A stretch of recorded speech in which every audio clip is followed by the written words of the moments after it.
Iniciando então essa parte de comunicação por cabeamento de fibra óptica. Aqui a gente vai ver alguns aspectos um pouco mais relacionados com eletromagnetismo, porque realmente isso aqui tem a ver com telecomunicações e essa disciplina exige mais esse lado, fenômenos de propagação, tudo isso junto. Essa parte da introdução, que ficou meio transparente lá em redes, a gente tem que ter essa consciência, olha só, de que toda onda eletromagnética ela é composta por um campo elétrico e um campo magnético. Olha só, um campo elétrico e um campo magnético. O campo elétrico ele está diretamente relacionado com a diferença de potencial elétrico, com a tensão elétrica, que a gente está acostumado a ver. Um campo magnético está relacionado com a movimentação de cargas, basicamente com a corrente elétrica. Então, quando a gente faz uma análise lá, desde os circuitos mais simples, em teoria de circuitos lá, quando a gente tem uma diferença de potencial, a gente pode medir em volts lá uma diferença de potencial, né? Que é a soma de todo o campo elétrico que tem entre dois pontos. Ou também, quando a gente fornece um caminho para circular a corrente, surge um campo magnético em torno daquele condutor. Lá em circuitos elétricos tem uma pequena introdução a isso aí. Mas a questão é, onde tem um campo elétrico, havendo um caminho para circulação de corrente elétrica, um caminho, um condutor de eletricidade entre eles, vai circular uma corrente entre dois pontos em que tem uma diferença de potencial e vai gerar também um campo magnético quando circula essa corrente. As ondas eletromagnéticas são caracterizadas porque, uma vez que existe um campo elétrico que oscila em alta frequência, esse campo elétrico causa uma polarização, um alinhamento dos átomos, por exemplo, no meio material. E quando esse campo elétrico aumenta e diminui, ele de uma forma ou outra ele está armazenando energia nessa polarização que ele gerou no material e liberando essa energia. Quando ele vai armazenar essa energia e liberar, a energia não pode se perder. Existe uma lei da termodinâmica lá que a energia se transforma, né? Então, à medida que o campo elétrico aumenta e diminui, quando ele diminui, a energia, para ele diminuir, obviamente, tem deslocamento de cargas aí, a energia fica armazenada no campo magnético nesse instante. E, novamente, quando tem um campo magnético, ele polariza os spins dos átomos lá, que é aquele mesmo fenômeno de magnetização de materiais. Magnetização é fornecer energia para um material na forma de um campo magnético, que vai tender a alinhar as moléculas e os spins dos átomos daquele material numa certa direção, magneticamente. Assim como, olha só, essa mesma relação acontece se a gente imaginar no lugar do campo elétrico um capacitor armazenando carga elétrica. Ele tem energia armazenada. E o indutor, percorrido por uma corrente elétrica, ele também tem uma energia armazenada. Pode imaginar isso aqui um fenômeno como se tivesse um indutor e um capacitor, que hora o capacitor se carrega e a energia fica armazenada no capacitor. Na verdade não é um capacitor fisicamente, é um campo elétrico no espaço, simplesmente, em vez de ser um capacitor. E quando ele vai se descarregar, se deslocam cargas e formam um campo magnético ali naquela região do espaço. E a energia então vai para o campo magnético. Quando tem uma energia no campo magnético, se inverte, começa a enfraquecer essa corrente, vai perdendo energia. Isso gera deslocamento de cargas e causa de novo a criação de um campo elétrico ali. Então, quando isso oscila em alta frequência, isso aqui pode se propagar por um meio sem que necessariamente sendo dois condutores, como a gente está acostumado a ver em circuitos elétricos lá. Em circuitos elétricos a gente tem que ter dois condutores para que a corrente vá por um e volte por outro. Aqui nesse caso, em alta frequência não tem esse conceito. Tanto é que no espaço, se a gente tirar uma foto instantânea de uma onda eletromagnética no espaço, olhando aqui, ó, só o campo elétrico, abstraindo o campo magnético dele, tá? Nesse caso aqui embaixo. Uma foto instantânea, a gente vai ver que esse campo elétrico está distribuído ao longo do espaço com valores diferentes. Aqui aparece como se simplesmente o campo elétrico estivesse igual em todo o espaço. Mas ele poderia estar se propagando e ser atenuado. Aí ele teria uma amplitude maior aqui no início, e à medida que ele se propaga pelo ambiente, ele vai diminuindo a amplitude dele, vai sendo atenuado. Seria o caso de um campo sendo atenuado ao passar pelo meio. Mas esse aqui, ele está mantendo a amplitude dele. E um parâmetro interessante aqui, que é relacionado com a frequência, é o comprimento de onda dele. A gente já viu lá, de uma forma mais abstrata, que o comprimento de onda tem a ver com a frequência e com a velocidade de propagação da onda. A velocidade de propagação da onda eletromagnética está em torno de 3 vezes 10 na 8 metros por segundo, que isso dá 300 mil quilômetros por segundo. É bastante rápido, um valor absurdo quando a gente for considerar, comparar com coisas mecânicas, né, no nosso dia a dia. Mesmo a propagação dessa onda eletromagnética em meios metálicos, tipo aqueles cabeamentos metálicos, ela vai se propagar alguma fração aí, ó, entre 60% e 79% da velocidade da luz. Então, quer dizer, isso aqui vezes 64%, ainda assim, é mais que 150 mil km por segundo. É uma velocidade muito grande, astronômica, assim. Mas o que quer dizer isso? Essa velocidade de propagação é esse C que está aqui. Para uma determinada frequência, se tu olhar dois pontos no espaço, tu vai ter o mesmo valor de campo elétrico. E também, claro, se a gente refletisse em outra dimensão, o campo magnético também. Entre dois pontos em que tu tivesse uma foto dessa onda, tu veria o mesmo valor de campo magnético. Isso aqui pega um ciclo inteiro dele. Isso é determinado como sendo o comprimento de onda. Que o comprimento de onda vezes a frequência da onda dá a velocidade de propagação. Quer dizer, se a velocidade é constante, é fixada nessa equação aqui, à medida que aumenta a frequência, diminui o comprimento de onda, né? Essa relação tá ok, né? Sim. Se um é constante, para um aumentar, o outro tem que diminuir. E mesma coisa ao contrário, baixas frequências têm comprimentos de onda maiores.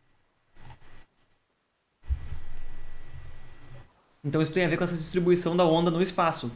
Como a gente já tinha visto dessa forma abstrata aqui, olha só, ondas lá na faixa de frequências de rádio até micro-ondas, dezenas e centenas de megahertz, de alguns gigahertz, elas têm comprimento de onda aí na ordem do tamanho de edifícios, dezenas de metros, um ser humano, 1, 2 metros, um inseto, alguns centímetros ou alguns milímetros. Por quê? A relação de frequências, olha só, se eu pegar um exemplo aqui, uma frequência de 100 MHz, típico rádio FM, está aqui mais ou menos no meio, 100 MHz, deixa eu botar no bloco aqui, 100 MHz é igual a 100 vezes 10 na 6 Hz, ou 10 na 8 Hz. Se eu pegar a velocidade da luz, que é constante, estava lá em cima, em torno de 3 vezes 10 na 8 metros por segundo, eu boto lá que a velocidade da luz é igual ao comprimento de onda vezes a frequência. É a mesma equação que a gente mostrou lá em cima, só não botei o símbolo aqui para não conseguir escrever ele. Substituindo aqui esses dois valores que tem em cima, ó, comprimento de onda é igual a C dividido por F, né? Passa daqui multiplicando para cá dividindo. Então a C sobre F, que vai dar velocidade de propagação C dividido por F.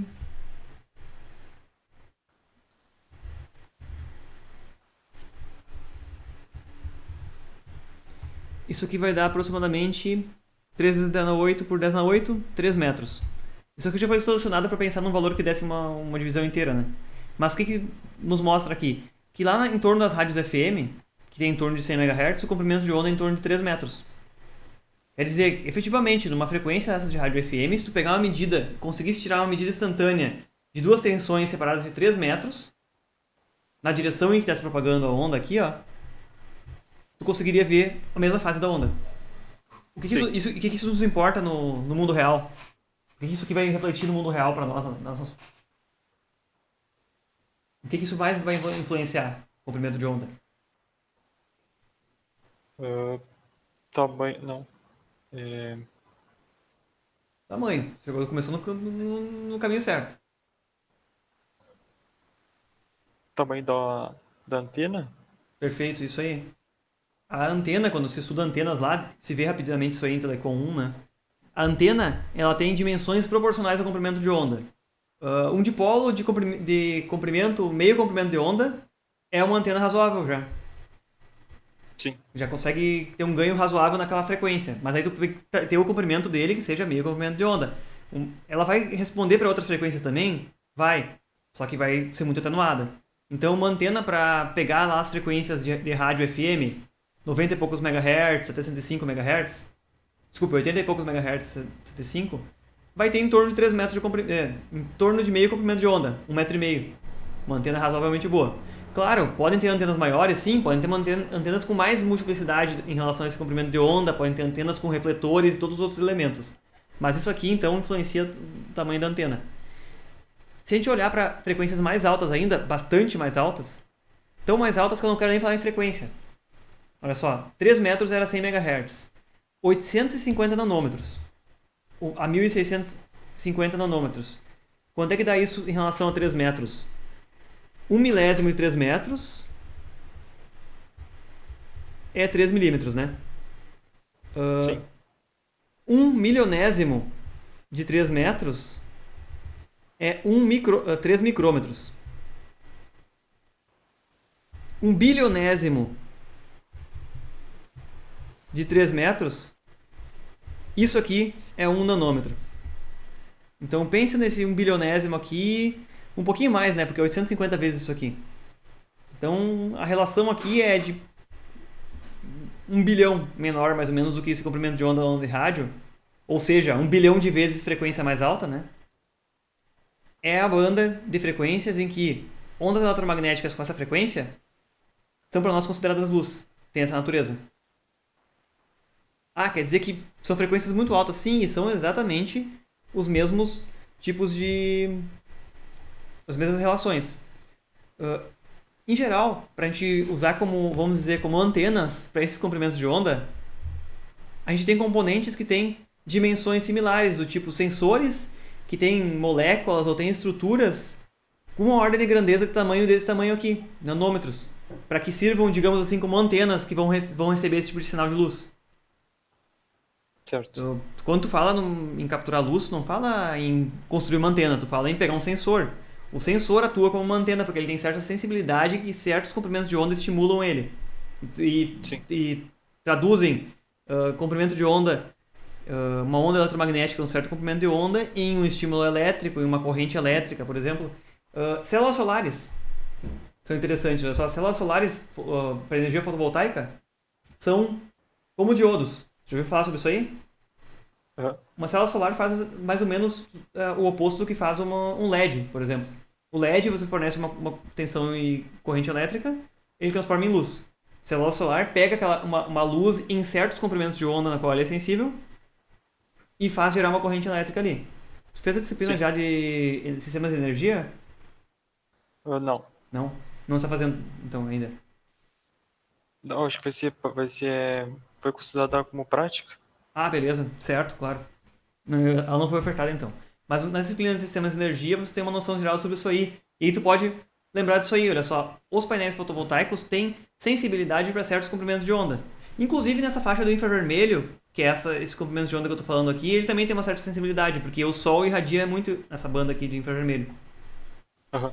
Como também o Sol irradia no infravermelho, também irradia muito do visível, que a gente enxerga, e também irradia no ultravioleta, que queima a nossa pele, né? Eu comentei na segunda-feira lá, tem uma divisão mais ou menos aqui, né? Que para cada ultravioleta, essas ondas aqui, basicamente o efeito biológico delas é causar aquecimento. À direita do ultravioleta, que são comprimentos de onda menores e energias maiores, ele acaba, e frequências maiores também, acaba interagindo com moléculas, com átomos e começa a causar todo aquele problema que pode vir. Causar câncer, lesão no tecido por interagir com as moléculas e com os átomos. Não só pelo aquecimento que é acontecendo para essas ondas do lado de cá. Mas bom, olha só, para a comunicação ótica realmente são esses comprimentos de onda que vão nos interessar. Para a gente relacionar, né? Eles são tipo 1 bilhão de vezes menor o comprimento de onda do que micro-ondas aqui. Se a gente fala em micro-ondas de centenas de megahertz e alguns gigahertz, isso ali está 1 bilhão de vezes acima, como esse cálculo a gente fez mais ou menos aqui, ó. 1 bilionésimo mais ou menos de relacionado. Esse diagrama aqui, me ajuda a me lembrar, estava também em comum com a outra aula? Te mostrei esse diagrama aqui? Em redes? Acho que não chegou a mostrar isso. Não, nós chegamos a abordar isso aqui. Tá bom, isso aqui realmente é mais relacionado com o telecom do que com redes, olha só. Tu vai ver valores típicos aí, que toda vez que tu olhar uma tecnologia para fibra óptica, diz lá, ó, essa tecnologia usa um determinado tipo de fibra óptica e 850 nanômetros. E 1300 e 1500 nanômetros. Isso aqui são os comprimentos de onda da luz que é utilizada para os diferentes tipos de comunicação. Por que isso? Tem dois aspectos, olha só. Um deles é o próprio material usado como núcleo da fibra óptica, que já viu lá, tu já tem uma noção de como é que funciona, né? Que é um tipo de vidro ou liga plástica. Sim. Ele sofre atenuação, quer dizer, vai perdendo o sinal ao longo dele, com diferentes características, olha só. Se olhar essa atenuação aqui em dB por quilômetro, um material daqueles ali, tipo sílica, vidro, ele tem essa linha em vermelho aqui, é a atenuação sofrida pelo sinal nele. Observa que esse gráfico na vertical aqui está a escala logarítmica, né? Então, olha só, aqui é 6, aqui é 1. Daqui para cá varia muito pouco, porque é de 1 a 0,1, ó. Só para te localizar. Então, quer dizer que entre aqui, ó, a perda que o sinal sofre aqui em torno de, vamos dizer, 1,5, ao que ele sofre aqui, 5 ou 6, é um salto bem grande, né? É, vamos dizer, 3 vezes mais aqui. E daqui para baixo, 1,5 para 0,5 é mais 3 vezes, mais ou menos aqui, ó. Atenuação, que vai dar mais ou menos nesse patamar aqui. Eu só estou te chamando atenção para essa linha vermelha, porque esses comprimentos de onda usados para comunicação, 850 nanômetros, está mais ou menos aqui, 850. E quase coincide com o menor valor de perda aqui, que esse material é mais transparente naquela frequência. Já por que se usa essa outra banda aqui, 1300 a 1310 nanômetros? Onde é que elas estão aqui nessa curva que mostra a atenuação no final?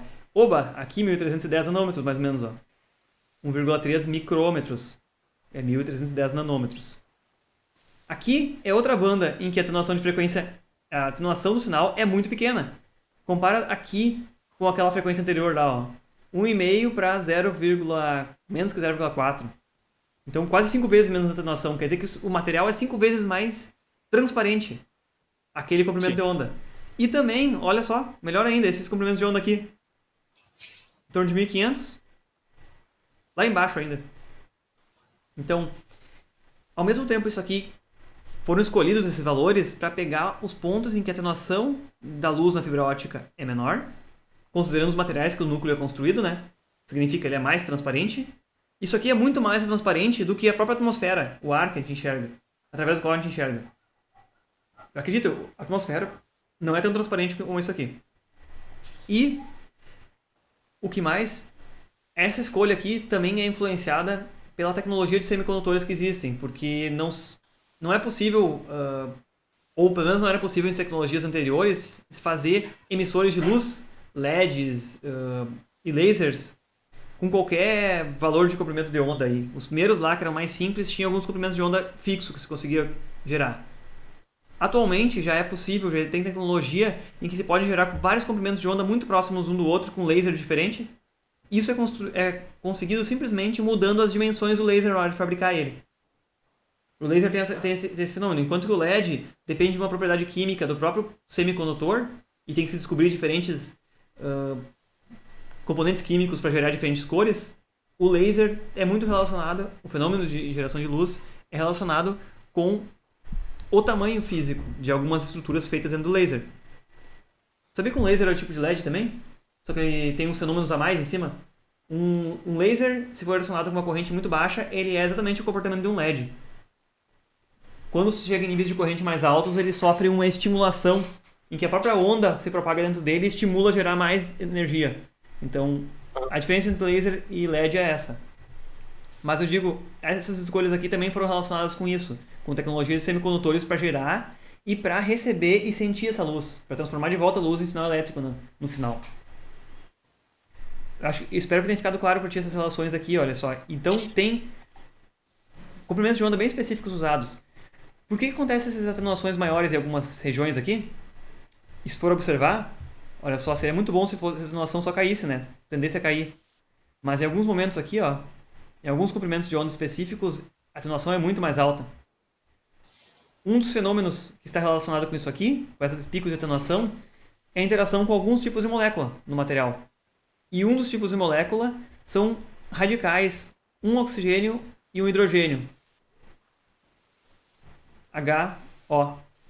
Isso aqui é um radical que também está na própria água, mas vários compostos químicos têm esse material, esse radical, HO. H2O, a água, né? Mas o que isso aqui mostra? Fibra óptica também é muito sensível à umidade. Porque se entrar a umidade aqui, vai surgir mais radicais esse aqui. Se chegar até o núcleo da fibra, a água, vai fazer com que aquelas reflexões que a gente conta lá, que a luz que entra do lado da fibra óptica seja refletida nessa interface da casca com o núcleo e seja propagada sempre para frente, elas vão deixar de refletir tão bem e vão começar a absorver a luz. Então, super sensível à umidade. Por isso, até, eu lembro que eu comentei na segunda-feira, faz parte, claro, do conteúdo quando a gente apresenta a parte de mecânica, de construção dos cabos de fibra óptica, que algumas fibras têm materiais aqui dentro, podem ser pó ou água, por exemplo aqui, nesse tubo, que são materiais que repelem a umidade ao máximo para que não entre umidade ali.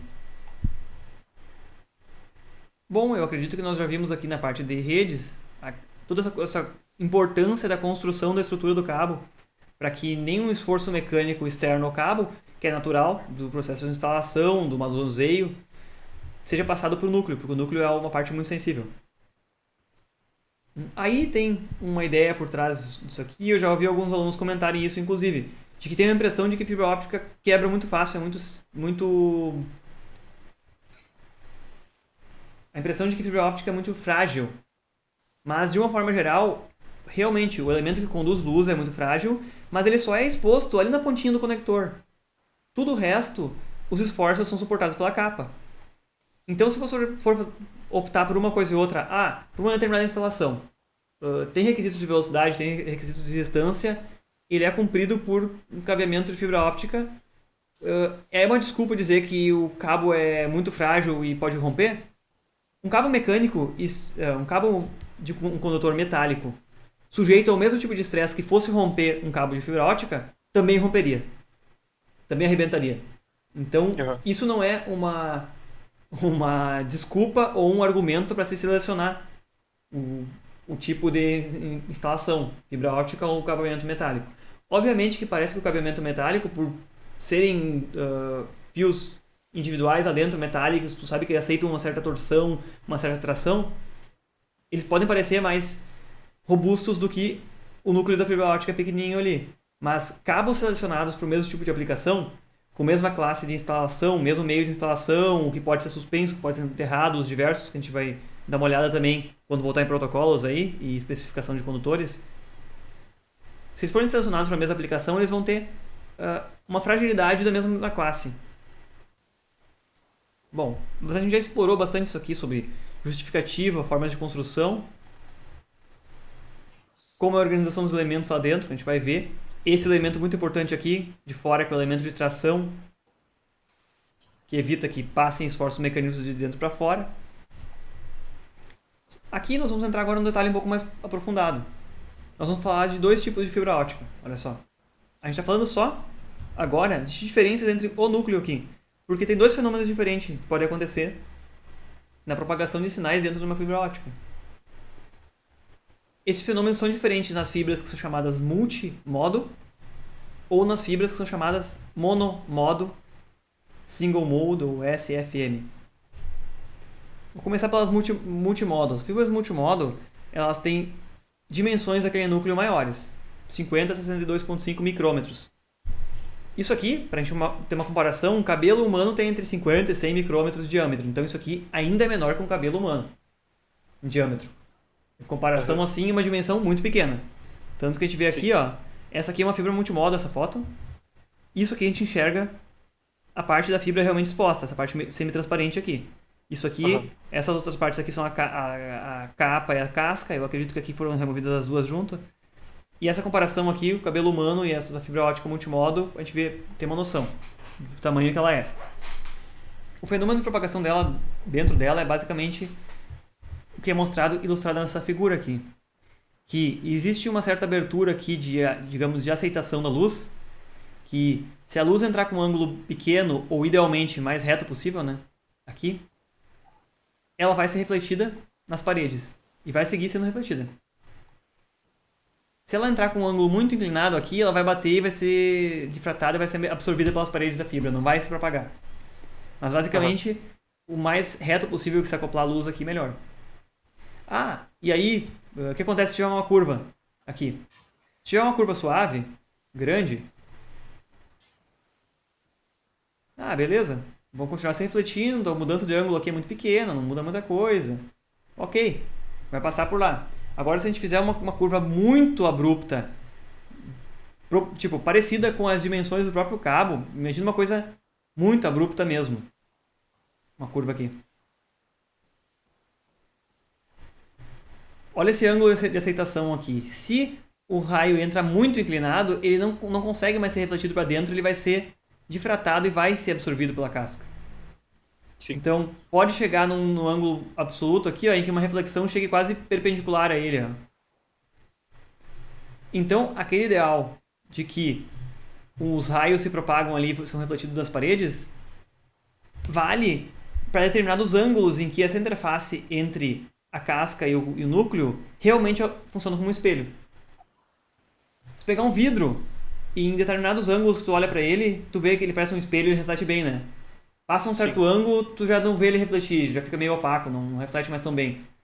Então, também surge esse efeito aqui dentro. Então, se houverem curvas muito acentuadas aqui, além do fato, claro, do estresse mecânico poder chegar a quebrar esse núcleo, ele rompeu aqui, automaticamente ele se separou aqui, a luz, essas interfaces aqui, quando se quebram, viram como se fossem dois espelhos e a luz vai ser refletida de volta. Esquece, se não fizer um processo de emenda correto, não vai funcionar. Mas imagina na situação em que só teve uma curva. Essa luz vai começar a rebater muito mais vezes aqui dentro. A ser refletida muito mais vezes. E, fora o fato dela ainda poder ser absorvida, né? E muito menos potência vai passar adiante no cabo. Então isso vai causar uma grande atenuação. Além da possibilidade de chegar a uma falha total e quebrar, ainda vai causar uma grande atenuação. Então, esse tipo de fibra, assim como o outro qualquer, é muito sensível à dobra. Existem cabos que já são construídos com essa série de proteções em volta para que, no momento da instalação, eles tenham uma grande resistência e quando passar por uma curva, eles vão ao máximo possível abrir o raio dessa curva. Pela própria estrutura mecânica que o cabo é construído. Às vezes ele tem um guia rígido aqui no meio, inclusive, que é uma parte isolante, material isolante, mas uma guia, um centro bem rígido. Você consegue, inclusive, segurar o cabo na vertical. Se você botar ele para cima, ele fica na vertical, como uma espada, assim, tão rígido que esse guia é. Porque, exatamente, ele ajuda quando passar por uma tubulação, de qualquer que seja, mantenha o máximo raio de curvatura possível nesse cabo. Sim. Mas olha só, esse tipo de fibra, então, nós estamos falando ainda do tipo de fibra multimodo, também conhecido como multimode ou MMF, Multimode Fiber. Ela sofre todo esse fenômeno de reflexões e, por isso, por essas várias reflexões, alguns raios refletidos vão chegar antes que os outros. Lembra lá em cabeamento metálico, isso acontecia algo similar. Lembra quando tem uma ponta aberta no cabo, sofre reflexo de uma onda ali, ela volta uma parte da energia dela? Sim. Ela pode voltar fora de fase, né? E atenuar o sinal. O principal fenômeno que acontece aqui é como vários raios vão chegar, vamos dizer, atrasados em relação aos outros, é que realmente os sinais começam a ser atenuados em algumas frequências. Então, limita que a largura de banda de frequências que esse cabo suporta, ela começa a diminuir. E nesse caso, quanto mais comprido for o cabo, menor a frequência que ele vai funcionar. Tanto é que tem uma regra na especificação desse tipo de cabo. Cabo tipo multimodo, ó, MMF. O produto da largura de banda pelo comprimento dele, MHz vezes quilômetro, ele é constante. O que significa isso? Um cabo mais longo vai ter que ter uma largura de banda, MHz, menor, porque ele é mais longo. Ao contrário, um cabo mais curto funciona com uma largura de banda maior, porque a especificação é dada pelo produto entre comprimento vezes largura de banda de frequências, constante de acordo com a categoria do cabo. Vamos para a parte prática disso aqui, exemplo prático desse negócio. As classes mais inferiores lá, as primeiras foram lançadas lá em torno de 1984, 5, dos tipos comerciais que hoje em dia ainda existem, chamada FDDI, uma classe de desempenho. 62,5 micrômetros de diâmetro o cabo, 125 micrômetros de diâmetro da casca. 87 aqui, ó, a especificação desse FDDI. É constante esse valor de MHz vezes quilômetro. É 160. Não vai pegar esses 850 nanômetros aqui. 850 nanômetros tem a ver com a cor do infravermelho, que é aquele comprimento de onda.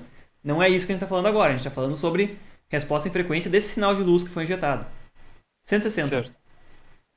Se é constante, ó, megahertz vezes quilômetro é constante,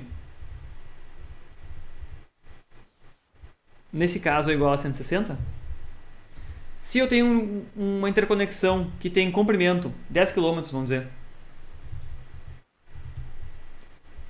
qual vai ser a largura de banda resultante? O B nessa expressão aqui em cima. Ó, B vezes o comprimento é constante. 160 nesse caso, nosso exemplo. Então, B vezes comprimento é igual a 160. Se o comprimento é 10 km, B é 160 dividido por comprimento, né? Sim. 16 MHz. Isso aqui é decepcionante para uma comunicação digital ter só 16 MHz de largura de banda. Isso aqui não suporta altas taxas de dados. Isso aqui é menos do que um cabo de rede metálico que a gente tem aí para rede de uma categoria bem inferior. Então, para ver, uma tecnologia mais antiga, toda forma de construção do cabo é diferente, os materiais são diferentes, ele tem uma largura de banda menor. Vamos pegar um outro caso quase extremo aqui, ó, o M3 ou o M4 mesmo, que não é tão recente. Tem até o M5 já, categoria de desempenho M5. Mas, o que ele mostra aqui? Nesse caso, esse valor aqui não é mais 160, mas é 3.500 total, megahertz vezes quilômetro. Então, 3.500, os mesmos 10 km de comprimento vão dar 3.500 por 10, ainda assim dá 350 MHz de largura de banda, que já é, ainda dá, isso aqui já comparava com um cabo com uma categoria alta aí, com cabeamento metálico comum. Então, mesmo tendo 10 km de comprimento, que é muito mais, ele ainda tem uma largura de banda razoável, muito boa. Sim. E nesse caso aqui, a gente vai observar quando a gente estudar protocolos lá, que é um tema da aula de manhã de redes já, vamos aproveitar e emendar tudo junto, é que protocolos que suportam distâncias grandes suportam taxas de dados menores com esse tipo de cabo, multimodo, né? Quanto maior o comprimento, menor a frequência que ele opera. Até aqui, pareceu fazer sentido para ti? De repente, apareceu alguma confusão para ti no meio do caminho?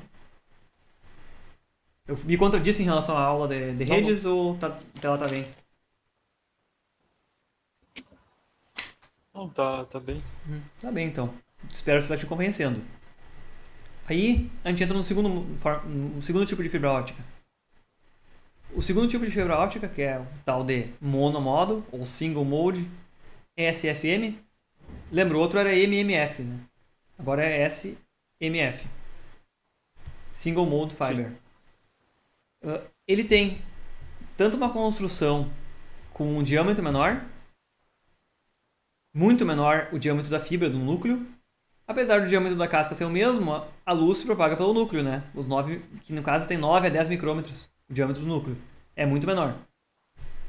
Aqui em comparação, ó, com o cabelo humano, o que seria um núcleo de uma fibra óptica dessas? É realmente algo pequeno. É 10 vezes menor que o diâmetro do cabelo humano, né? É bem pequeno. Nesse caso, aquele fenômeno de reflexão que acontecia lá no multimodo, lembra? Que as múltiplas ondas são refletidas. Sim. E não acontece, porque realmente o sinal fica confinado a um raio só que vai bem pelo centro. Mesmo que haja uma curvatura nessa fibra, ele também não suporta, claro, raios de curvatura muito pequenos, mas ainda assim vai seguir só um raio no meio, fica concentrado ali no meio. O que resulta nisso? Olha, é um raio só, vai chegar lá no destino um raio só também, não vai chegar múltiplos repetidos. Então, aquela relação lá de largura de banda vezes comprimento, megahertz vezes quilômetro, é um valor muito alto. Tão alto que nem se fala nele. Nem sei quanto é que é. Agora, nesse caso, o fenômeno que limita a distância de comunicação não vai ser mais que quanto mais longo, mais lento o cabo é. Menor a frequência ele reage. Agora o fenômeno é simplesmente a atenuação do sinal. É simplesmente pelo cabo não ser, pelo núcleo não ser perfeitamente transparente, ele tem um pouquinho de atenuação, né? 1 dB por quilômetro, 0,4 dB por quilômetro. E é isso que limita ele. Então, olha só, a categoria de cabo 1, o S1 ou S2, o S vem de single, né? O S1 e o S2 elas são especificadas pela atenuação. Um vidro mais transparente tem menor atenuação, né? No caso aqui. Vamos tentar olhar lá. A atenuação tem que fechar mais ou menos com aquilo lá que a gente viu naquele primeiro gráfico e mostrava como é que era a atenuação do sinal na fibra óptica lá. Esse gráfico aqui. Deixa eu ver só uma coisa, um detalhe. Qual o comprimento de onda? 1.300 ou 1.550 nanômetros. Vamos ver. Em 1.300 ou 1.550, por aqui mais ou menos, são os comprimentos de onda usados naquela fibra lá. Aqui, olha, está em torno de 0,5 dB por quilômetro. Ó. E aqui embaixo, 1.550, em torno de 0,3 dB por quilômetro. Está vendo, né? Bem naqueles dois vales, que coincide também, atenuação, comprimento de onda, com aqueles comprimentos de onda daquelas faixas que eu falei, né? Que são as melhores, otimizadas, que o vidro é mais transparente. Sim. Se a gente for olhar, olha só, essas especificações aqui dizem o pior desempenho que essa categoria de cabo pode ter.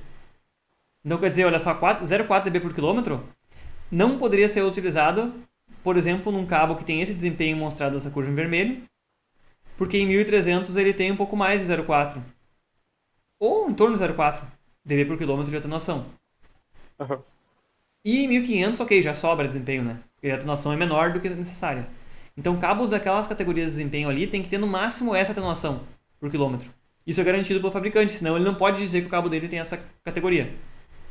Existem, inclusive, categorias superiores em relação a isso aqui, à medida que vão evoluindo a qualidade dos materiais sendo fabricados, né?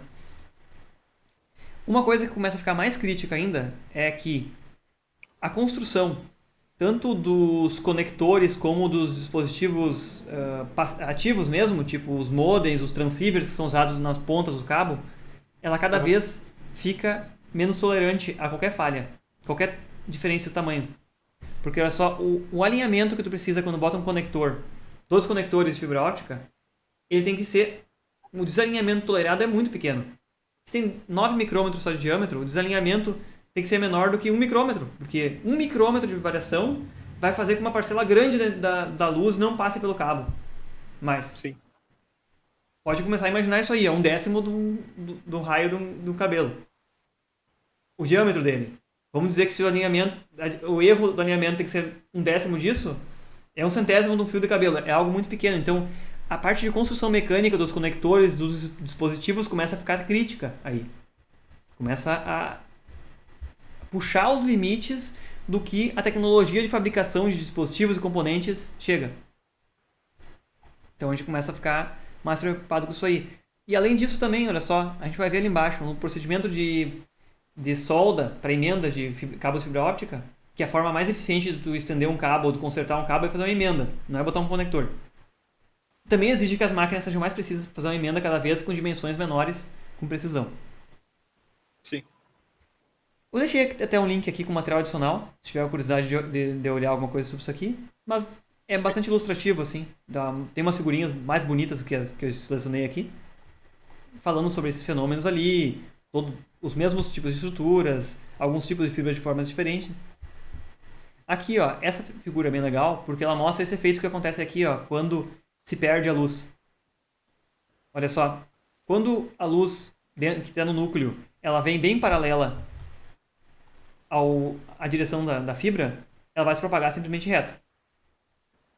Quando a luz começa a chegar em ângulos mais acentuados aqui, e menos paralela à fibra e mais perpendicular, esse efeito que deixa de ser um espelho, em que em ângulos pequenos aqui vai bater e vai refletir de uma forma especular aqui, vai ser completamente refletida, em ângulos mais inclinados começa a passar parte da luz para fora da capa e ser absorvida.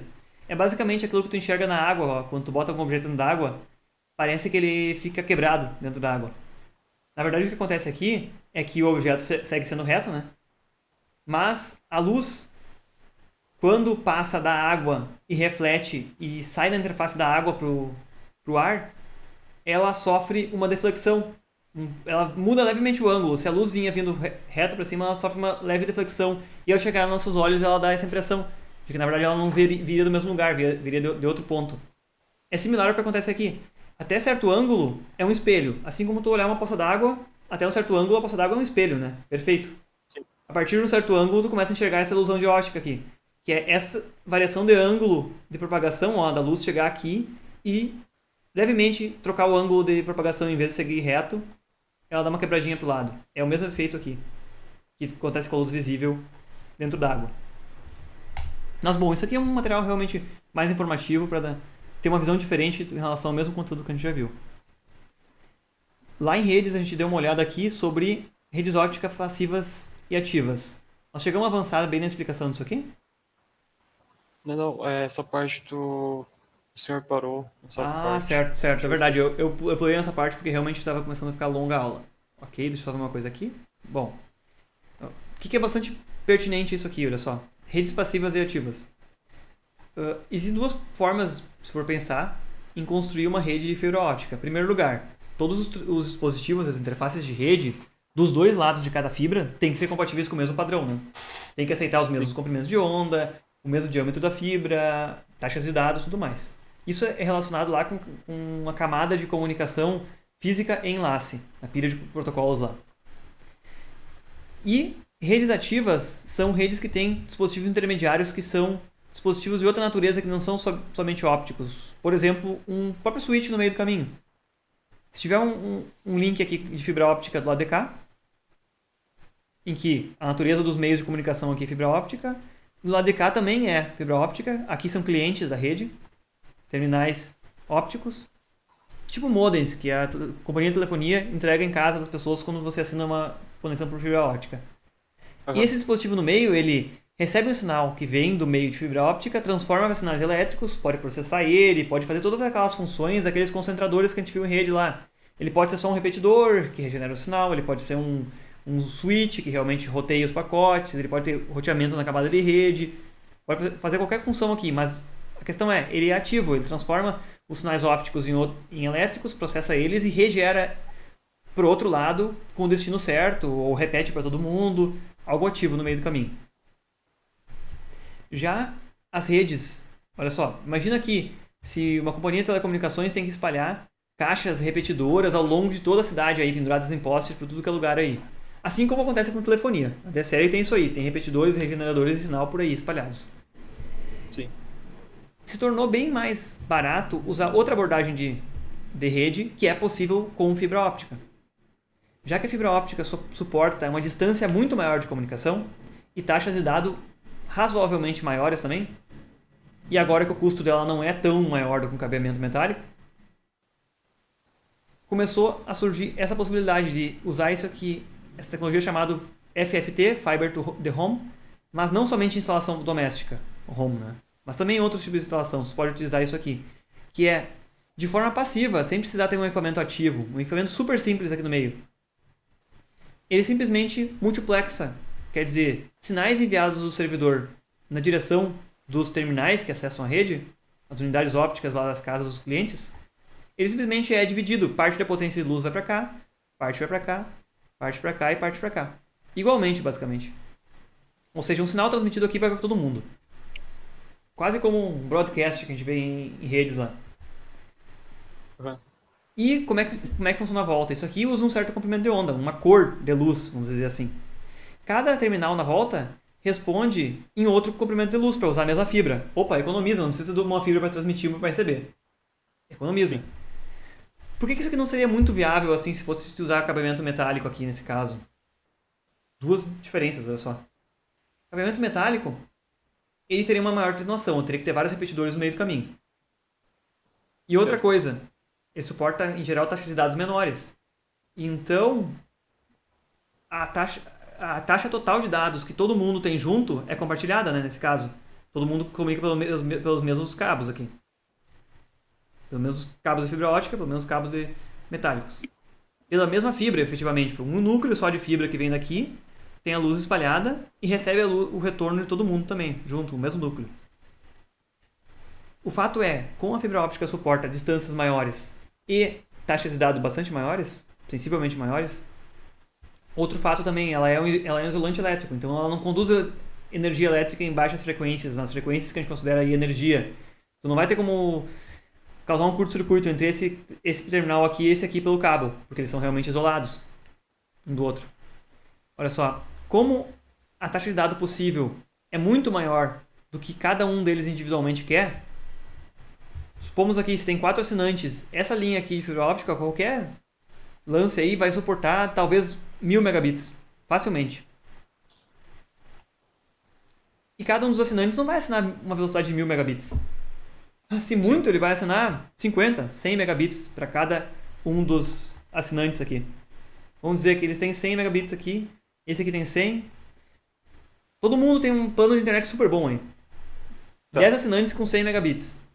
Sinceramente, eles não usam o tempo todo 100 megabits. Sim. É como se tu imaginasse que todo mundo na cidade, no questão da distribuição da água, todo mundo na cidade abre a torneira ao mesmo tempo e quer usar toda a água que o está fornecendo ao mesmo tempo. Não é verdade. Existe um fator de demanda aí. Nem sempre todo mundo usa simultaneamente. Então, se essa linha aqui suporta 1000 megabits, de repente, a soma das velocidades que a companhia de telecomunicações está vendendo dá 2000, 3000 megabits. Só que existe essa diversidade, que nem todo mundo está usando toda a velocidade. Eu acho muito difícil um cliente residencial conseguir usar 100 megabits de dados em 5% do tempo que ele usa a rede. Não consegue. Ninguém chega a usar toda essa velocidade aí. Talvez um lugar onde é mais diverso o acesso, que tem centenas de pessoas usando simultaneamente, como é na própria universidade. Tem centenas, milhares de pessoas acessando a internet durante o dia inteiro. Durante épocas normais, né? Agora não. Então, realmente, como são milhares de pessoas acessando simultaneamente, acaba que elas geram uma média aí de uma taxa mais alta de dados. Mas isso aqui são clientes residenciais, não se refere a uma instituição grande, tipo universidade, tipo uma empresa, tipo um prédio de escritórios. Então, já que a fibra óptica permite uma velocidade muito maior, por que não fazer isso? Se todo mundo aqui pode receber os 1000 megabits, cada uma dessas fibras aqui é capaz de receber 1000 megabits. Toda a comunicação que vai do servidor em direção aos usuários recebe todos os dados de todos os usuários. E esse modem aqui, esse roteador aqui, que suporta a conexão de fibra óptica na ponta, vai selecionar e ver se os pacotes recebidos são endereçados para ele. Se não são endereçados para ele, ele descarta. Mas ele pode receber 1000 megabits, só que ele descarta e efetivamente o que o servidor enviou endereçado para cada um deles é no máximo 100 megabits. Pode ser que seja até menos. Agora, como a gente está usando a nossa rede aqui, para você conversar numa teleconferência, vamos ver quanto é que ele está usando mais ou menos a nossa rede aqui.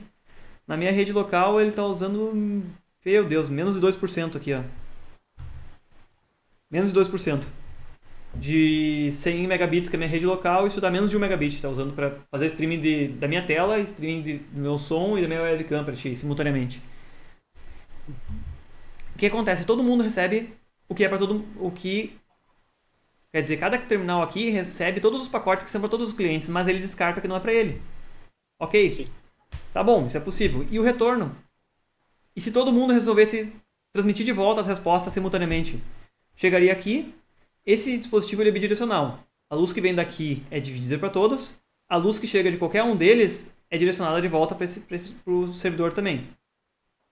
Se todos transmitissem ao mesmo tempo, a luz chegaria somada aqui junto e não se conseguiria separar as comunicações diferentes. Então o que se faz para simplificar o sistema é o próprio sinal que envia também envia alguns comandos de sincronia e diz quando cada um desses aqui vai poder falar, vai poder transmitir de volta. Então cada um desses aqui sabe a hora que vai poder transmitir de volta, porque afinal, na volta também tem 1000 megabits somados todo mundo junto, de todos os terminais. Então, sobra velocidade para transmitir de volta, ainda mais que se tu olhar, as companhias de telecomunicação, em geral, a taxa de download é menor do que a taxa de upload para instalações residenciais especificadas. Sim. Já reparou nisso aí? Aham. Tem ideia de quanto é a diferença entre download e upload? Não sei se tu sabe do teu plano que está assinado aí, como é que é? O que eu estou usando agora atualmente é do cabo rígido. Mas o que vai vir agora da operadora que ela falou que vai fazer a alteração é da fibra, mas 200 para 60 de upload. Bom, é bem mais rápido mesmo. Bom, então, deixa eu ver uma coisa. Questões aqui. Por essa questão de ser passivo, olha só, não precisa ter um dispositivo aqui no meio, tu não precisa alimentar ele. Ele é um dispositivo simples e barato. Se ele ficar numa caixa na rua pendurado aí, ele não vai ser tão suscetível a roubo, vandalismo, tudo mais.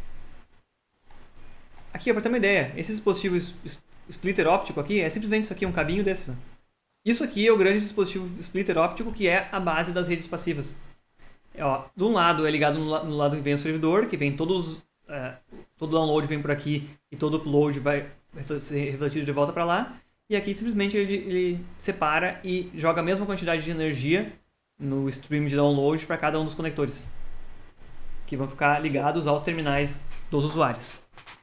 Então é uma baita uma simplificação e que é possível por essa questão de que a taxa de dados possível para um usuário é um exagero, é demais. Mas para vários usuários simultaneamente vale a pena. E aí acaba sendo mais barato a infraestrutura disso aqui. Além do fato de que ela é mais segura, por exemplo, contra descargas atmosféricas ou contra acidentes com a rede elétrica. Se cair um cabo elétrico de uma rede de transmissão, aqueles 3 cabos que passam em cima de média tensão, 13.000 volts, se cair em cima de um fio de telefone, encostar no fio de telefone, a isolação desse fio de telefone é ridícula para aquele nível de tensão. Então vai simplesmente queimar o cabo inteiro, queimar os telefones que estão na ponta, queimar os modem ADSL que estiverem ligados, queimar até a interface do servidor da operadora lá, provavelmente. Não é seguro. Cabo metálico. Cabo de fibra óptica, vai cair um daqueles cabos de 3.000 volts em cima, diferença nenhuma. Esse cabo aqui geralmente não tem nenhum elemento metálico nele, ele é feito de vidro, que é um isolante, ele tem capas de material isolante também, por isso que a gente chama que ele é dielétrico, ele não conduz eletricidade por ele mesmo. Não tem problema nenhum. Um raio não vai entrar por um cabo de fibra óptica, não vai danificar nada, entendeu? Sim. Porque ele é, em sua natureza, isolante. Tem uma exceção. Na construção desses cabos, como provavelmente tu vai ver na construção do cabo que se instalam em casa, chama cabo drop, para ligar até o assinante, às vezes ele tem aqui do lado um cabinho metálico, que é para dar suporte, que é mais barato do que você criar outras coisas aqui dentro. Ó. Um cabinho metálico que é usado para deixar o cabo mais reto, de diâmetro pequeno, mas é um cabinho de aço. Que na hora da instalação, o instalador corta fora, pega um trechinho dele e corta ele fora, porque ele não interessa, não passa sinal por ele. Isso aqui pode ser um problema, mas em geral os cabos podem ser construídos todos com elementos isolantes. Não tem problema nenhum. Te falei bastante sobre esses aspectos, né? Por que se usa então? Basicamente as companhias de telecomunicações que nos fornecem acesso à rede por fibra óptica atualmente aí usam todos esses esquemas de rede passivas aqui. Conversamos um pouco sobre os conectores na aula passada? Não chegou. Ok, também não cheguei aqui, né? Variando lá em cima. Os diversos tipos de conectores não tem nada a ver diretamente com o desempenho. Tipo, conectores, todos eles têm... Essa parte aqui é basicamente a espessura próxima à espessura da casca externa da fibra, e a fibra mesmo, o núcleo dela, é uma fração muito pequena aqui da ponta dos conectores. Tanto que olhando para ele, mal se enxerga onde é o pontinho no centro lá, que tem 50 micrômetros de diâmetro, ou tem 10 micrômetros de diâmetro, mal se enxerga ele lá no meio. Mas os tamanhos mecânicos aqui, o formato deles, são tais que esse encaixe aqui encaixa no receptáculo lá do conector fêmea e que tem uma tolerância mecânica mínima para que consiga ao máximo alinhar o centro da fibra que está ali. Inclusive, se você olha para dentro do conector desses, você não enxerga nada, você não enxerga luz vindo lá de dentro. Mas nunca deve se evitar botar isso aqui perto dos olhos, porque realmente a densidade de luz que tem lá dentro ela é muito grande. E a luz pode ser absorvida pela retina humana. Então, apesar de a gente não enxergar a luz, ela pode vir, se você apontar para um olho, e for um padrão que gera uma potência razoavelmente alta aí, pode causar uma lesão nos olhos mesmo. Então é preferível nunca olhar para dentro de uma fibra óptica, ainda mais que você souber que ela está ligada no equipamento. Uhum. Mas olha só, do ponto de vista dos conectores, os principais comercialmente que a gente vai encontrar são tipo LC e SC. Esse que vai ser instalado na tua casa é muito provável que seja tipo SC. É um quadradinho, que é esse aqui de baixo. Essa capinha externa aqui ela é deslizante, porque quando você encaixa, ela dá um encaixe ali que evita que você puxar o cabo vai fazer ele cair fora de volta. Vai tipo trancar. E para desconectar ele do dispositivo, você vai puxar pela capa e a capa vai deslocar para fora e aí vai permitir liberar o dispositivo. Esse cabo, no caso LC, para puxar ele para fora tem que apertar essa tramelinha aqui para dentro e aí ele solta lá e você consegue deslocar ele para fora. Nunca puxar pelo cabo, por favor. Lembre que o que tem dentro é muito sensível. Apesar dos conectores aqui terem sempre uma parte de trás que prensa e segura a capa da fibra, é melhor não contar com isso. Certo? Uhum. Esses conectores tipo FC e ST são conectores padrões mais antigos. Até porque a tecnologia mais antiga, necessária para fazer essa parte mecânica aqui em volta, era mais simples. E Em geral, eles vão ser encontrados em fibras tipo multimodo mais antigas. Fibras monomodo são mais recentes. Ok? Também, mais recentemente, se exigiu maiores taxas de dados. Então, mas esses 4 tipos de conectores aqui são usuais. Principalmente LC e SC. LC tem uma vantagem em relação a LCC, que ele é menor. E se a gente for olhar aqui, ó, aqui tem alguns conjuntos mostrando algumas relações entre conectores. Esses aqui são menos usuais. Eu, sinceramente, nunca vi de perto, nunca peguei na mão. Mas esses aqui são bem simples, que são esse LC simples e o LC duplex, que já vem com 2 cabos juntos, encaixados juntos, porque afinal a maior parte dos protocolos usa uma fibra para transmitir luz e outra para receber, separadamente. Isso torna até mais barato o transmissor e o receptor, porque eles vão ter um comprimento de onda, o mesmo comprimento de onda. Não precisa de uma ponta você saber transmitir um comprimento de onda e outro, e também não precisa fazer aquilo que se faz, por exemplo, em redes half duplex, em que você vai transmitir, desligar o transmissor e esperar um tempo para ver se você recebe uma resposta para receber, na mesma fibra. Então o duplex não precisa disso. Apesar de que você pode usar 2 conectores LC simplex e um C para transmitir e outro para receber, não necessariamente vai ser os 2 juntos. Mas os transceivers mais convencionais, que a gente for olhar aqui, eles são compatíveis com 2 conectores LC. Porque a largura deles permite conectar exatamente 2 LC, um para transmitir e um para receber em geral. Ok? Ok. Pulei aqui, ó. Então, o desempenho dos conectores não tem muita relação, mas tem que se cuidar que um conector é especificamente para um diâmetro de fibra óptica, porque ele já tem um pedaço de fibra óptica ali dentro dele, que vem até aqui na ponta e já é polido aqui na ponta. Então, um conector que é para fibra de 50 micrômetros de diâmetro, multimodo, não pode ser usado para uma instalação de fibra monomodo, não pode ser usado para uma instalação de fibra multimodo, tamanho 62.5 micro, 50 micro, 50 micro. Conector e fibra iguais. E interface de rede do dispositivo também igual. Tem que se cuidar, olha só. Então, basicamente o que existem são 3 bitolas aí de fibras, né? Que são essas de 9 a 10 micrômetros, monomodo, 62.5 multimodo e 50 multimodo também. Não são compatíveis a troca entre elas, tá? Não vão funcionar simplesmente pegar e trocar. Ah, o dispositivo, a interface de rede tem um diâmetro, o cabo tem outro e o conector tem outro. Não vai funcionar, esquece. Se funcionar, é um mero acaso. Mas não confie nisso. É bom saber que existem essas várias classes. E o que são os dispositivos, então, transceivers ou conversores? O mais comum, a interface mais comum que a gente encontra em basicamente todos os dispositivos de telecomunicação, principalmente para rede de computador, é uma interface metálica. Por quê? Ela é mais barata, mais comum. Para alcances aí pequenos, até 100 metros de distância, ou 200 metros, pode ter um cabo para um lado e para o outro, 200 metros de alcance, a instalação metálica é mais comum de se encontrar. Ainda mais a instalação metálica, a gente falou um pouco lá sobre cabeamento estruturado no início, lembra? Ela pode ser reutilizada para telefonia analógica, para telefonia, para própria instalação de rede. Ela pode ser reutilizada para transferir energia junto com o sinal de rede para alguns dispositivos, tipo PoE. E são algumas poucas variações que tem de padrão no mercado para distância até 100 metros. Não tem grande variação assim para as aplicações mais comuns. Já para fibra óptica existe uma vasta gama, porque as distâncias de comunicação são maiores. Olha, tem fibra óptica e padrões previstos para 1 km, para 2, para 5, para 70 km. Isso vai depender dos transceivers terem maior desempenho, da fibra ter uma determinada qualidade ou outra. Tem diversos diâmetros diferentes de fibra. As multimodo podem ser mais baratas, a monomodo pode ser mais cara. Existem muitas variações aí. E fibra óptica geralmente não é utilizada para conectar um usuário só. Ela é utilizada para linkar os vários dispositivos da rede ou cargas maiores. Como, por exemplo, ali naquela rede óptica passiva, vários usuários de uma vez só. Então, como tem uma grande variação de aplicações, não são todos os dispositivos que têm uma interface específica para um padrão. Mas a maior parte dos dispositivos de rede tem um slot desse tipo aqui, ó, SFP, que é um slot quadradinho no qual se encaixa um transceiver dentro dele.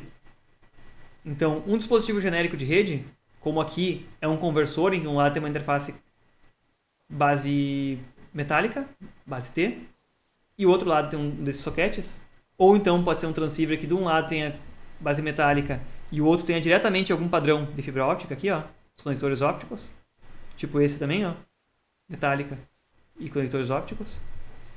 Isso aqui é um transceiver que vai transformar a interface metálica para uma interface óptica, especificamente. E esse aqui de cima tem um slot para botar um transceiver específico de uma tecnologia. Esse aqui, por exemplo, ó, também tem aquele mesmo slot SFP lá, 4 inclusive. Você pode botar 4 transceivers ópticos diferentes aqui, nesse switch. Nem se enxerga aqui dentro, mas tem um transceiver desses aqui onde está ligado esse cabo, encaixado lá dentro. Por quê? Sim. O switch é genérico. O fabricante faz ele com muitas interfaces metálicas para os vários dispositivos que vão ser ligados. Cada computador tem uma porta de rede aqui. Vai ser ligado a uma porta de rede. Isso aqui vai ser utilizado basicamente para interligar os diversos switches numa construção, interligar com outro prédio próximo, com outra central de distribuição mais longe. Por isso é mais provável que se use fibra óptica nessas interconexões. Maior distância e maior taxa de dados também tem que suportar. Então esses slots vêm de forma genérica porque não quero ter que construir um switch, um modelo de switch só para suportar um protocolo de fibra óptica para link curto, até 300 metros. Outro modelo de switch inteiro só para suportar conexões de fibra óptica de longa distância até 40 km. Entende que tem muitas variações de interconectividade para fibra óptica existentes? Então, em vez de fixar o switch inteiro para ter que suportar um padrão só, foi criado a nível comercial aí um socket, um slot padrão, no qual esses vários transceivers para diferentes tecnologias de fibra óptica são encaixados. Então você pode ter um switch, o mesmo modelo lá que a Intelbras fabrica. Cabeamento metálico, existem poucos padrões, então as portas metálicas são todas lá, já feitas. Só essas aqui que são dedicadas então para esses tipos de interconexões entre switches, entre prédios em longa distância, suportam então esse tipo de transceiver. Olha, ainda que não exista um switch desses aqui com um socket desses, você pode optar por comprar um conversor desses, que é simplesmente uma porta metálica e uma compatível. Ou você pode comprar um conversor desses, que já tem direto uma porta metálica e uma específica com um padrão óptico aqui. Nesse caso, esse transceiver, como está mostrado aqui, ele inclusive tem uma porta aqui que é half duplex, que pode ser usada a mesma porta para transmitir e receber. E essa parte de cima aqui, ó, eu inverti ela para fazer a leitura mais fácil. Uma das interfaces dele é sem base TX, refere à parte metálica, sem base TX. TX significa que o meio de comunicação é metálico. E a outra é sem base FX. E a gente vai olhar e tá com uma atividade para ser feita na próxima aula. Estudar as características de sem base FX. Que basicamente é um padrão de fibra óptica, se eu não estou enganado, multimodo, que suporta 400 metros até 2 km de distância. Então, se eu quisesse fazer uma ligação do meu computador com um lugar muito longe aqui, meu computador não tem uma interface para fibra óptica. Eu compro um transceiver desses, boto um cabo metálico que o meu computador suporta aqui, um cabinho classe 6 aí, tranquilo, ou até classe 5, porque é só 100 megabits, suporta. Do outro lado eu boto uma fibra óptica, puxo ela até onde eu quiser, de uma grande distância, aí, centenas de metros, e boto outro transceiver que não precisa ser igual a esse na ponta. Na outra ponta pode ser um transceiver, pode ser um switch com esse módulozinho. Desde que esse módulozinho transceiver comprado tenha suporte exatamente o mesmo protocolo que essa ponta aqui suporta. Olha só, não importa a marca do dispositivo, não importa a cor, tamanho, o que seja aqui, ou até o tipo de conector não importa. O que importa é que na outra ponta, a outra interface de rede do dispositivo para receber suporte o mesmo protocolo. Aqui, ó. É o mais importante. Às vezes o pessoal, realmente eu já vi gente comentando, não, mas tu tem que comprar, quando tu compra isso aqui tem que ser em pares, porque tem que ser igual às duas pontas. Não, quando tu compra esses transceivers aqui, chamados também transceivers GBIC, comumente conhecidos, tem que comprar pares deles também. Não é que tu tem que comprar pares. Tu tem que ter certeza que o dispositivo na outra ponta vai suportar o mesmo protocolo. Aqui em cima ele tem escrito, ó, até, dá pra ver bem aqui, esse aqui é 1000 base BXU. E esse aqui é 1000 base BXD. São padrões diferentes. Inclusive aqui ele já diz, ó, esse padrão suporta 1310 nanômetros, é o comprimento de onda, 20 km. E esse cara aqui também suporta 20 km. Diz ali escrito bem pequenininho. Mas, em geral, ó, se você olhar pelo código do protocolo aqui, você tem certeza qual a distância que ele funciona, qual o tipo de fibra, multi ou monomodo, tudo mais. Sim. Então, existem dispositivos diferentes que você consegue usar. Agora, algumas coisas práticas aqui sobre procedimentos de conectorização. Isso aqui são imagens de microscópio. Existem microscópios específicos que você conecta. O microscópio tem exatamente um conector parecido com esse, ó, no qual você conecta o cabo de fibra óptica nele para observar exatamente se está limpo, se está sujo, se está esfolado, a ponta do conector. Isso aqui no meio é só a fibra mesmo. Esse aqui é um exemplo, se você olhar, ideal de como é que você vai enxergar uma fibra óptica olhando ela e ela está perfeita. Não foi arranhada, não foi suja. E do outro lado tem uma pequena fonte de luz, olha só, é simplesmente aberto para o ambiente. É como se você estivesse realmente olhando um túnel, porque ele é super transparente. Sim. Isso aqui são os casos em que, você pode ver, olha só, nem para ver as bordas aqui do conector, de tão grande que ele é em relação ao núcleo de fibra. Aqui tem simplesmente um pouquinho de pó sobre ele. Aqui tem pó e já foi muito esfolado. Aqui tem uma gota, até acho que pode ser de gordura do próprio dedo de alguém que encostou. Aqui ele já foi batido, inclusive trincou. Bem arranhado, né? Crosta sujeira aqui, ó. Todos esses aqui são maus exemplos de como não deve ser utilizado o conector. Os conectores, quando vêm novos, tanto em patch cords, que são cabinhos curtos, óticos, feitos para ligar isso aqui, por exemplo, numa tomada. Isso aqui, ó, é um patch cord. Tanto esses cabinhos aqui que vêm com um conector de um tipo ou de outro, ou vêm com dois conectores iguais, eles vêm como está ilustrado nessa figura aqui, ó, fechados com uma tampinha. Porque eles vêm de fábrica limpos, e se ninguém enfiar o dedo nele, ele está limpo. Você assume que ele veio de fábrica limpo. Sim. Eles não vêm assim, ó, sem tampa, conforme está mostrado aqui. Então todos eles vêm com uma tampinha.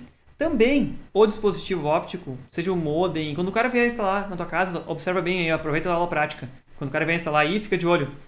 Ele vem com uma tampinha aqui, ó, como já está aqui no RX. Ele manteve a tampinha. Às vezes a tampinha tem até um pininho para frente para ajudar a puxar ela fora. Mas ele vem fechado também para evitar que entre sujeira aqui dentro, ó, que é onde vai acoplar o pininho do conector. E lá dentro também pode ter sujeira. Existe uma forma, inclusive, de botar esse mesmo osciloscópio lá naquilo e observar se tem sujeira lá dentro. Mas o que é importante? Toda vez que for desconectado e tu precisar fazer uma manobra, ligar ou desligar, conectar em outro lugar, é importante olhar ver se não está sujo. Ou se você não tem um microscópio desses para olhar, fazer o procedimento certo e limpar ele. Mesmo que visualmente, meu Deus, ele parece que está muito limpo. Isso aqui está além do que a visão humana consegue enxergar. E ele está sujo igual, isso vai causar uma grande perda de luz. E se existir uma tolerância na instalação que funcionaria a 2 km, uma margem de segurança. Ter uma sujeira dessas pode perder 10 dB de potência de sinal e não funcionar. Então, certo. Levar a sério essa questão da limpeza. Inclusive, isso é uma das coisas, quando você tem fibra ótica em casa aí, de repente o instalador nem vai te falar isso aí. Mas evita a todo custo desconectar o teu modem fora ali para fazer qualquer coisa. Seja para olhar ele, não desconecta para fazer isso, porque o próprio desconectar, encostar o dedo, largar em cima de alguma superfície, pode sujar ele, ou pior do caso, pode bater ainda e danificar ele mesmo aqui e inutilizar aquele conector, ou chegar num nível de potência de sinal que daqui a pouco vai começar a dar perda de informação nessa interface e vai ser complicado. Sim. Então, tomar esses cuidados aí. Vai ver que o instalador, ou ele toma absolutamente cuidado, olha só, ele pega um conector desses aqui, novinho, que vai ser feito conforme o vídeo que a gente vai ver lá embaixo. Tem um procedimento que vai pegar um conector pronto lá na caixinha, 0 bala, veio da fábrica, fechadinho. Ele vai fazer o procedimento de conectorização, depois ele vai tirar a tampinha e vai ligar direto no modem, que já veio com a tampinha também, e já veio fechado. Eles estão limpos, talvez ele não vai querer limpar. Mas se você já soltou ele, já botou a mão no conector sem a tampinha, pode ter pego poeira, é bom fazer um procedimento de limpar isso antes de conectar ele. Imagina se tem um grão de poeira aqui no meio, que pode ter facilmente 10 micrômetros de diâmetro. Você conecta contra o conector lá, ele vai trincar a fibra aqui, o grão de poeira, e vai trincar o conector do transceiver ou do modem lá dentro também. Isso pode utilizar as duas pontas. E não utilizou esse conector aqui, joga o aparelho inteiro fora. Vai custar caro fazer essa manutenção. Essa é uma das preocupações. Pensa que aquele ali no meio é vidro, quebra muito fácil, trinca. Sim. Todo tipo de coisa. Eu vou te pedir agora, assim que nós terminarmos a aula aqui, dá uma olhada nesses vídeos aqui. Esse aqui o cara fala bastante sobre preocupação com limpeza. Ele mostra todas as preocupações com o cabo, com a limpeza. Eu realmente procurei bem para achar um vídeo que fosse legal. O cara mostra uma coisa bem clara sobre isso aí. E aqui o cara mostra o equipamento, esse microscópio que tem uma câmerazinha capaz de olhar bem de perto o conector, identificar se tem sujeira ou não, se está com uma boa qualidade ou não. Em geral, os instaladores não carregam um microscópio desse tipo. Eles pega um equipamento novo, pega um conector novo, e se tiver dúvida que possa estragar, tá estragado um conector, ele vai lá e corta fora e faz outro conector com 0 bala. Que é mais barato você ter que de vez em quando fazer um conector novo e pagar pelo conector do que ter um equipamento desse que pode custar 4, 5 mil reais aí. Não é economicamente viável sempre ter isso aqui. Mas às vezes pode ajudar. E é interessante que tu saiba que existe isso. Agora, nessa parte do vídeo, o cara vai mostrar como é que ele vai fazer a medida lá. Ele faz primeiro uma medida de potência, simplesmente de sinal. E aí aqui, ó, ele vai conectar um microscópio, que é uma luzinha e uma câmera capazes de focar bem próximo do conector. Ó. E ali ele vai mostrar bem de próximo do conector, que não consegue nem ver as bordas do conector, de tão pequeno que é o núcleo em comparação com a borda. Aí tá um pouquinho sujo ainda, ó, tem umas sujeirinhas ali que tu pode enxergar. Aí ele pega um dispositivo que é feito exatamente para isso, que se tu olhar aqui na ponta ele tem um encaixe parecido com o encaixe onde vai ser lá no aparelho, vai ser ligado esse conector de fibra ótica, mas ele tem uma espécie de uma fita, um material parecido com um algodão, que toda vez que você pressiona ela contra, essa fita gira e esfrega na frente do conector um pedaço de pano limpo. Então é como se você pegasse um pano absolutamente limpo, passasse na ponta do conector e vai limpar ele. Vamos ver uma coisa agora como é que ficou. Nesse caso do vídeo aqui, ó, ficou absolutamente limpo, ó. Tá exatamente só o núcleo da fibra aparecendo ali e não sobrou nada de sujeira em volta mais. Sugiro que tu olha com calma aqui, o cara vai fazer uns comentários interessantes. Olha a sujeira que ele tá mostrando ali no conector. Bem ruim mesmo. E aí ele faz o procedimento de limpeza ali, mostra que fica legal, realmente, ó. Sobrou um pedacinho de sujeira nessa medida dele.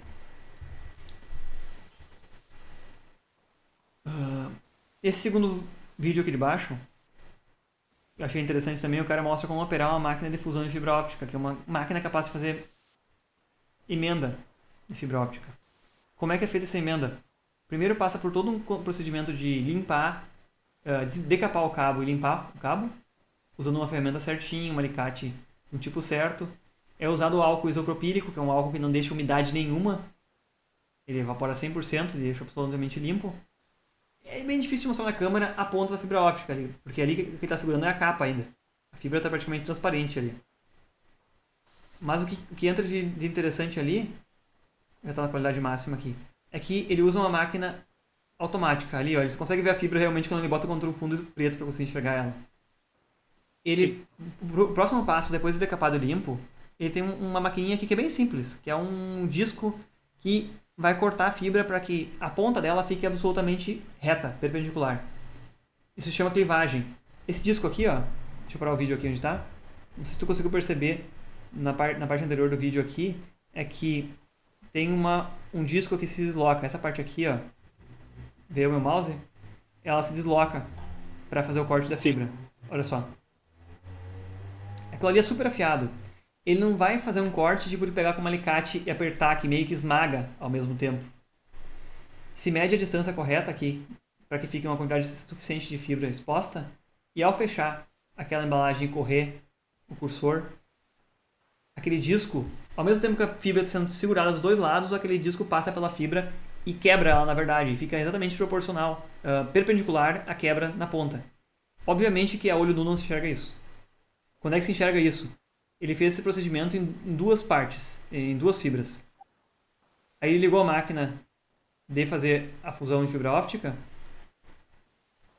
Eu vou te fazer um resumo rápido aqui que de repente facilita quando tu olhar de novo e entender 100%. Essa máquina aqui é bastante automatizada e é normal se encontrar hoje em dia no mercado em máquinas automatizadas essas bem baratas. Existem outras que são manuais e que você tem tipo um microscópio em cima para ficar olhando e fazer manualmente o alinhamento. Essa aqui já tem uma câmera que faz o alinhamento automático. Mas observa bem. Sim. Ali no centro existem dois eletrodos, através dos quais vai ter uma descarga elétrica. E essa descarga elétrica vai produzir um raio mesmo ali dentro, que é um aquecimento local muito grande.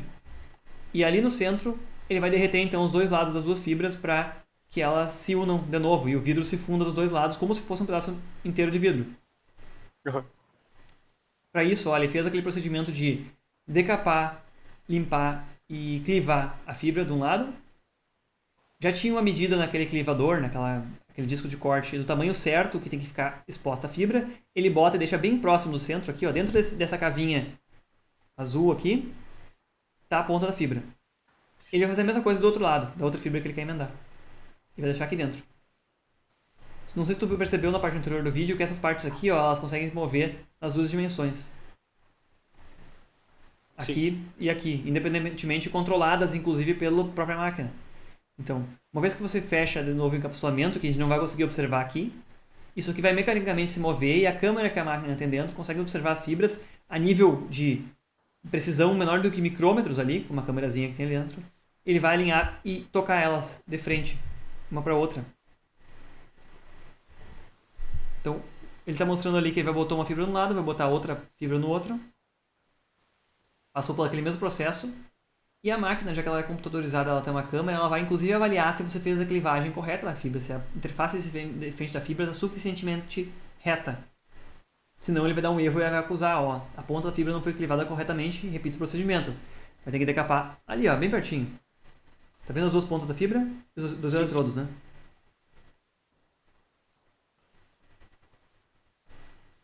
Então, esse vai ser o procedimento. Sugiro que tu olhe em detalhes, porque ele explica cada detalhe do procedimento ali. Tá exposto, né? Ele tem que fechar uma capa para aí a máquina permitir operar. E ela vai mostrar aqui, ó.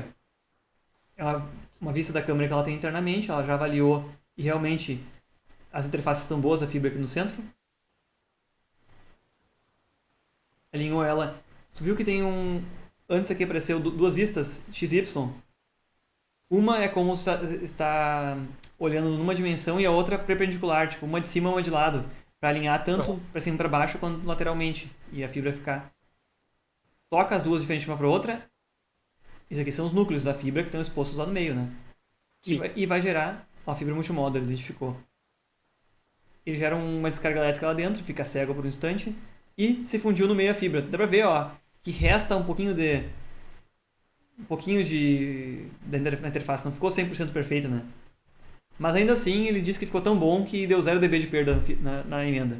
Ah, isso aqui é uma estimativa da máquina, não quer dizer que vai dar 0 dB de perda mesmo. Sim. Não é bem assim.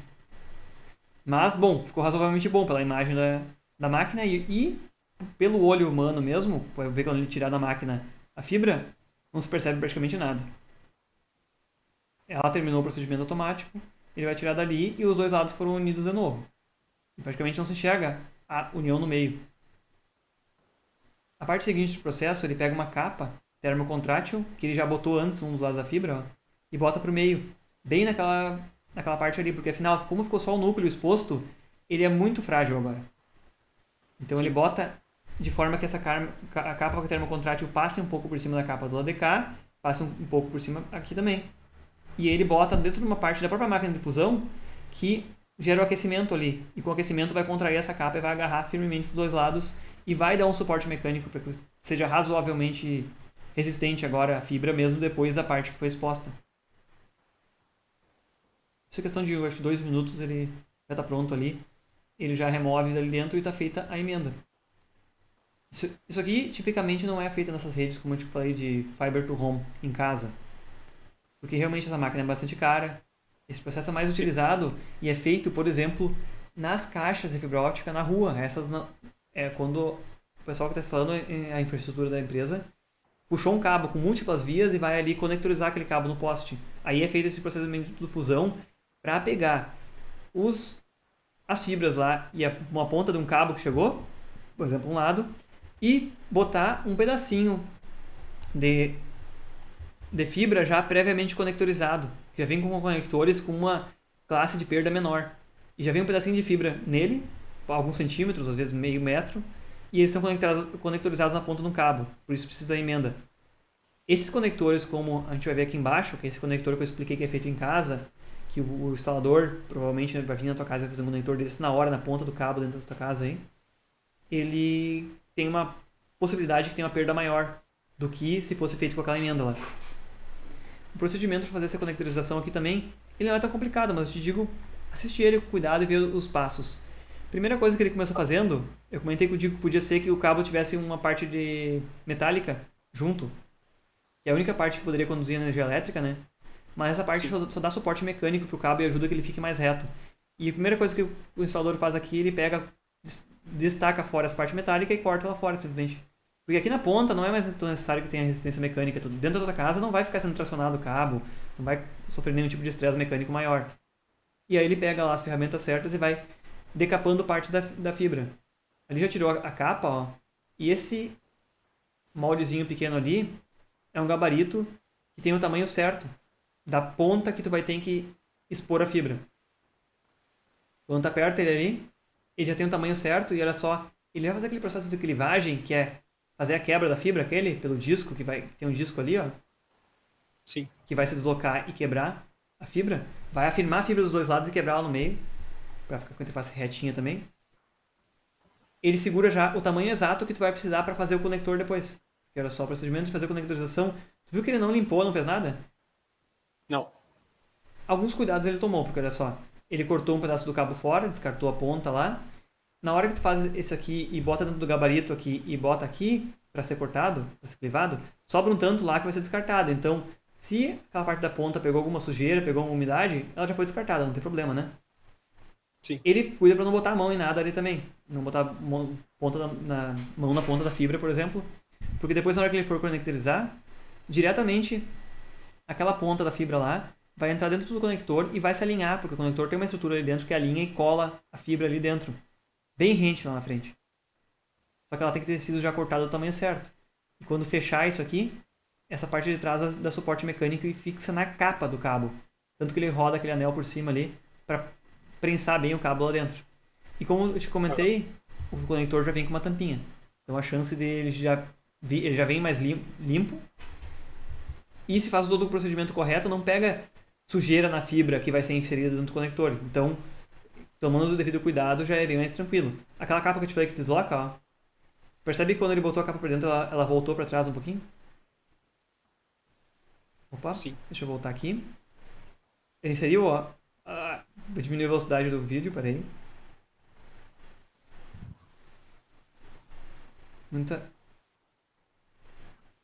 Na hora que ele insere ali dentro, aquela capinha ali, ó, ela vai um pouco mais pra trás. Foi e voltou um pouquinho, ó. Aquela ida e volta ali, curtinha, é o que vai ser feito quando precisar conectar ou desconectar no dispositivo. Para ela destravar, tem que ser puxada mais para trás sempre. Mas uma vez que o conector foi montado ali, agora ele fica. Foi montado e ficou, tá pronto o conector. Isso aqui atrás, quando foi parafusado, já deu resistência mecânica e já agarra no cabo. Pode ver que parece bem mais simples essa montagem, mas esse conector está mais sujeito a ter mais perdas. Por ser assim, montagem simples, mas é barato. Não precisa ter toda aquela máquina automatizada, não precisa necessariamente ter um microscópio para analisar a ponteira dele. E a limpeza também, vem de fábrica limpo, então se você quiser limpar ele, beleza, melhor que limpe antes de instalar, mas também não é, o mais importante não é tão necessário. Bom, esses são os procedimentos que eu sugiro aí, deixo como sugestão que tu olhe eles logo ao final da aula. Lá em cima dos vídeos ele já mostrou como é que se utilizam esses equipamentos, mas a gente dá uma conversada na próxima aula também. Continua a questão de como é que é feita a medida de potência, como é que é feita a medida de atenuação.